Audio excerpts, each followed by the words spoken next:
About a Jackson ordinance that sparked a lot of controversy. Whether people are complying with it or not, that's another question. The City Council passed a buffer zone restriction for protesters around the Pink House, and 12 News' Kate Cornell went to see for herself if protesters are cooperating. Kate?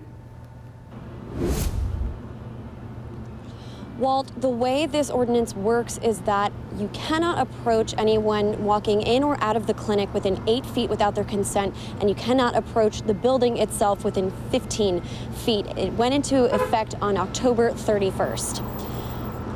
Kim Gibson volunteers at the Pink House. She told me so far many of the regular protesters have not been obeying. No one really has been complying. She says that the protesters have almost completely disregarded the restrictions. We have seen a lessening of amplification, still some shouting, but no speakers, no bullhorns have been used, but beyond that, the behavior has not changed.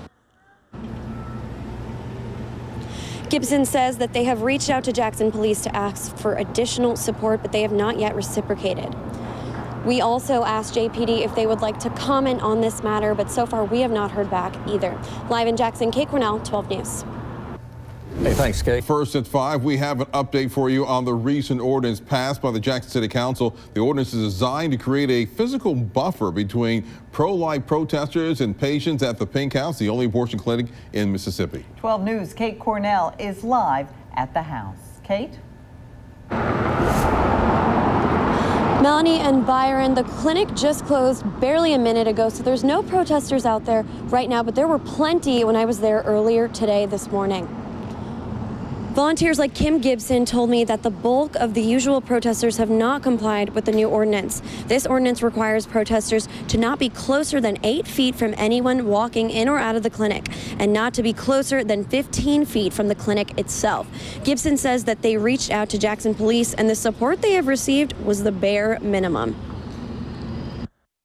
Someone was sent by, the police did not stop nor get out of the car. One of the protesters was standing in an entranceway yelling at the building. We have reached out to Jackson Police Department as well to hear from their perspective. So far, we have not heard back. Coming up on 12 News at 6 o'clock, we will get to hear from some of the protesters directly. Live in Jackson, Kate Cornell, 12 News. Back to you on the studio. Thank you very much, Kate. Questions tonight about a controversial Jackson ordinance and whether it's being enforced. Last month, Jackson City Council passed the resolution putting restrictions on pro-life protesters at the Pink House. 12 News' Kate Cornell went to see if those protesters are keeping their distance. Kate? Melanie and Byron, this ordinance went into effect on October 31st, and what it constitutes is a 15-foot barrier between protesters and the building itself, and an 8-foot barrier between protesters and anyone walking in or out of the clinic.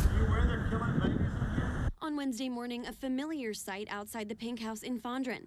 A large family of pro-life protesters gather outside the state's only abortion clinic. They carried signs, chanted, and sang songs. We're here to open our mouth for these babies and obey Jesus Christ. Based on what I saw, they were not violent, nor did they use any amplification other than their own voices. They just do whatever they feel like doing. But by my estimation, they did set up camp significantly closer to the building than the 15 feet restriction set out in a new Jackson ordinance. When I asked them if they were trying to comply with the rules, I didn't get much response. 2,600 babies every year murdered in this building. 50 babies a week are murdered in this building. Kim Gibson is one of the volunteer escorts at the Pink House. She says they have reached out to Jackson's police to try to take action.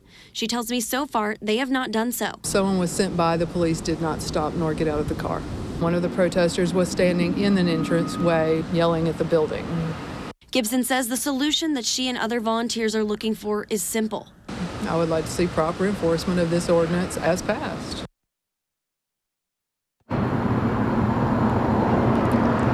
We have reached out to Jackson Police Department. So far, we have not heard any comment from them just yet. Live in Jackson, Kate Cornell, 12 News, Melanie and Byron. Thank you, Kate.